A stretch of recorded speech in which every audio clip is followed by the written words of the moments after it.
Social media और news channel द्वारा ED की कार्यवाही की खबरें चलने पर बड़सर के विधायक इंद्रदत्त लखनपाल ने प्रतिक्रिया दी है। बड़सर में पत्रकार वार्ता कर विधायक इंद्रदत्त लखनपाल ने कहा कि इस तरह की कोई भी बात नहीं है। उन्होंने कहा कि उनसे ना ही ईडी और ना ही किसी अन्य जांच एजेंसी की बात हुई है, ना ही उन्हें कोई नोटिस आया है। उन्होंने कहा कि उन्हें बिना वजह ही टारगेट किया जा रहा है। उन्होंने कहा कि जिस भी निजी न्यूज चैनल द्वारा यह खबर लगाई गई है उस पर वह कार्रवाई करेंगे। उन्होंने न्यूज चैनल से स्पष्टीकरण भी मांगा है कि किस आधार पर उन्होंने खबर लगाई है। उन्होंने कहा कि मेरी साफ छवि को खराब करने के लिए यह षड्यंत्र रचा जा रहा है। उन्होंने कहा कि पिछले 10 वर्षों से बड़सर क्षेत्र की जनता की सेवा कर रहे हैं। उन्होंने कहा कि बेवजह के कामों में ना उनका ध्यान है और ना ही उन्होंने ऐसा कुछ किया है। उन्होंने कहा कि कुछ लोग मेरी छवि को खराब करने के लिए जो मंसूबे अपना रहे हैं वह कभी कामयाब नहीं होंगे। उन्होंने कहा कि बड़सर विधानसभा क्षेत्र के विकास के मुद्दों को उन्होंने विधानसभा में भी जोर शोर से उठाया है और प्लानिंग कमेटी की बैठकों में भी बड़सर के विकास की बात कही है। उन्होंने विरोधियों पर तंज कसते हुए कहा कि बड़सर की जनता जानती है कि लखनपाल कैसा है और प्रदेश की जनता भी यह जानती है। उन्होंने कहा कि इस तरह के ओछे षड्यंत्र रचकर लखनपाल के बढ़ते कदमों को रोक देते, ये षड्यंत्रकारियों की भूल है। उन्होंने कहा कि जो दूसरों के लिए गड्ढा खोदते हैं वह उसमें स्वयं ही गिर जाते हैं। कुछ न्यूज़ चैनल्स में फेसबुक के माध्यम से, सोशल मीडिया के माध्यम से एक खबर छपी है जिसमें ईडी का जो एक मामला है उसमें जो है सीधे तौर पर मुझे उसमें टारगेट करने की कोशिश की गई है। इस संदर्भ में मैं इतना कहना चाहूँगा कि ना तो ईडी से कोई मुझे समन आया है, ना ईडी से कोई मेरा संबंध रहा है, और जो प्रकरण जिस उसमें बताया जा रहा है उस प्रकरण से मेरा सीधे तौर पर कोई भी वास्ता नहीं है। ये मैं प्रेस वार्ता के माध्यम से इसलिए स्पष्ट कर देना चाहता हूँ कि कुछ लोग जो हैं वो बेवजह षड्यंत्र करके जो है इस प्रकार की जो सोशल मीडिया के माध्यम से या अखबारों के माध्यम से जो खबरें जो हैं वो प्लांट कर रहे हैं और केवल मात्र जो मेरी छवि को खराब करने का इसमें कोशिश की जा रही है। और मैं ये भी बता देना चाहता हूँ कि पिछले 10 वर्षों से मैं बड़सर विधानसभा क्षेत्र की लोक सेवा कर रहा हूँ और हर दुख सुख में मैं जनता के बीच में रहा हूँ और बेवजह के कामों में ना तो मेरा कोई ध्यान है, ना ही मैंने कोई ऐसा काम किया है जिसकी वजह से मुझे शर्मिंदा होना पड़े। लेकिन कुछ लोग जरूरत से ज़्यादा होशियारी बरतकर जो दर्शाना चाहते हैं उसमें उनके मंसूबे कभी पूरे नहीं होंगे और उनको अपने मुंह की खानी पड़ेगी, ये भी मैं स्पष्ट तौर पर कहना चाहता हूँ। और मेरा जो केवल मात्र एक ध्येय ये रहा है कि मैंने समाज सेवा की है और क्षेत्र के विकास के लिए हमेशा से आगे बढ़कर सरकार के साथ कोई लड़ाई लड़ी है, चाहे वो विधानसभा सत्रों की बात हो या प्लानिंग की बैठक की बात हो, जहाँ पर असल में मुद्दों को रखा जाता है।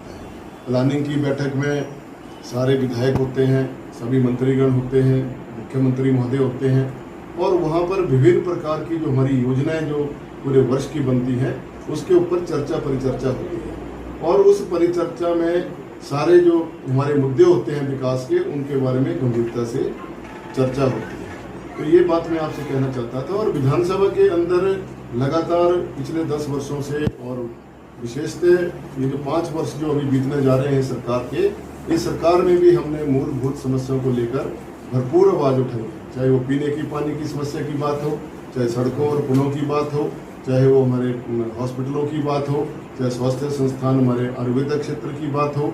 हर एक क्षेत्र में हमने पूरे जोर शोर के साथ विधानसभा के अंदर जो एक चुने हुए प्रतिनिधि के नाते मेरा फर्ज बनता, कर्तव्य बनता, उसको मैंने रखा है। और आज जिस प्रकार से एक वातावरण बड़सर विधानसभा क्षेत्र के अंदर यहाँ किया जा रहा है वो कोई ठीक बात नहीं है। और ये भी मैं कहना चाहता हूँ कि मुझे केवल मात्र बड़सर के ही लोग नहीं जानते हैं, पूरे हिमाचल प्रदेश के लोग मुझे जानते हैं कि इंद्रदत्त लखनपाल क्या है और इंद्रदत्त लखनपाल ने क्या काम किए हैं और कैसा उसका व्यवहार है और किस प्रकार से जो राजनीतिक क्षेत्र में हमने अपने कद को बढ़ाया है।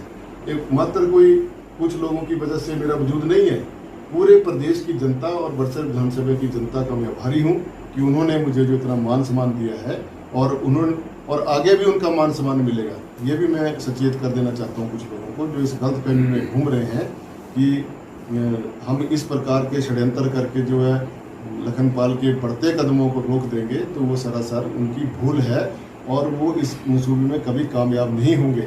जो लोग षड्यंत्रकारी होते हैं वो अपने जो दूसरों के लिए गड्ढा खोदते हैं वो स्वयं उन गड्ढों में गिरते हैं।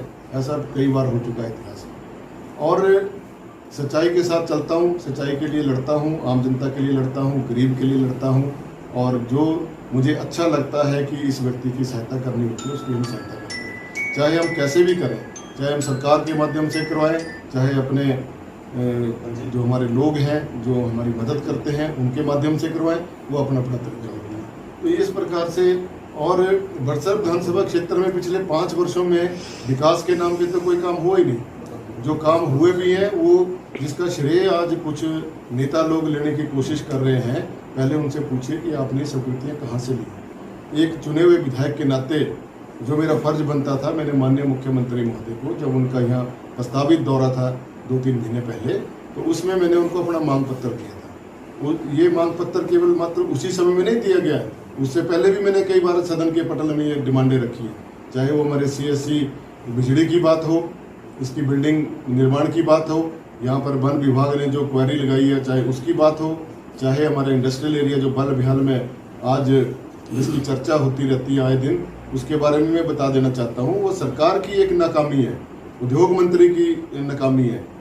माननीय मुख्यमंत्री के समक्ष मैंने प्रश्न रखा, उद्योग मंत्री से मैंने व्यक्तिगत तौर पर बात की कि जो बल विहाल में जो हमारा इंडस्ट्रियल एरिया बन रहा है उसको चालू किया जाए, लेकिन बड़े दुख के साथ कहना पड़ता है कि उद्योग मंत्री ने हमारी बात को अनसुना कर दिया, मुख्यमंत्री ने हमारी बात को अनसुना कर दिया। और सबसे बड़ी बात, आज अभी पीछे हाल ही में कुल्हेड़ा के अंदर एक आयुर्वेदिक डिस्पेंसरी का उद्घाटन किया है एक भारतीय जनता पार्टी के नेता ने, जो जिला के अध्यक्ष भी हैं, पूर्व में विधायक रहे हैं, और संवैधानिक तौर पर उन्हें उस प्रकार के उद्घाटन करने का कोई भी कायदा कानून नहीं है, लेकिन उन्होंने एक झूठी लोकप्रियता प्राप्त करने के लिए वहाँ पर वो काम किया जो लोकतांत्रिक व्यवस्था को लेकर एक प्रश्न चिन्ह लगता है सरकार के ऊपर। और मैं ये नहीं कहता कि वो मुझसे उद्घाटन करते, मैं ये चाहता हूँ कि जो संवैधानिक पदों पर जो लोग बैठे हुए हैं उनके द्वारा उद्घाटन और शिलान्यास होने चाहिए, ना कि हारे नकारे और कोई भी भारतीय जनता पार्टी का नेता उठकर वहाँ पे शिलान्यास करे। ये कहाँ का प्रचलन है, ये सरकार से मैं पूछना चाहता हूँ। और दूसरे, उस आयुर्वेदिक संस्थान के लिए पिछले 10 वर्षों से हमने लड़ाई लड़ी।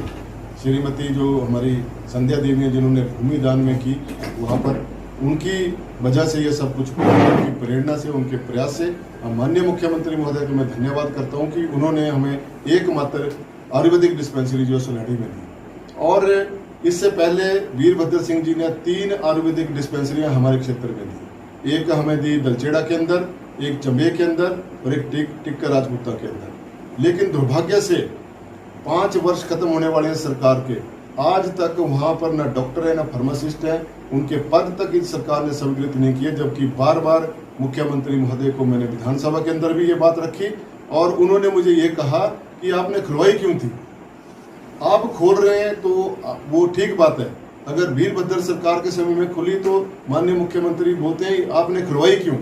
मतलब एक ऐसा बचकाना बयान मुख्यमंत्री यदि देते हैं तो आप समझ सकते हैं कि ये सरकार विकास के कितने काम करने के लिए गंभीर है। दूसरे, जो सड़कों के जितने भी आज सड़कें बन रही हैं उसमें जितने प्राकलन हमारे SC कंपोनेंट के माध्यम से स्वीकृत हुए हैं, विधायक प्राथमिकता के अंदर स्वीकृत हुए हैं, जितनी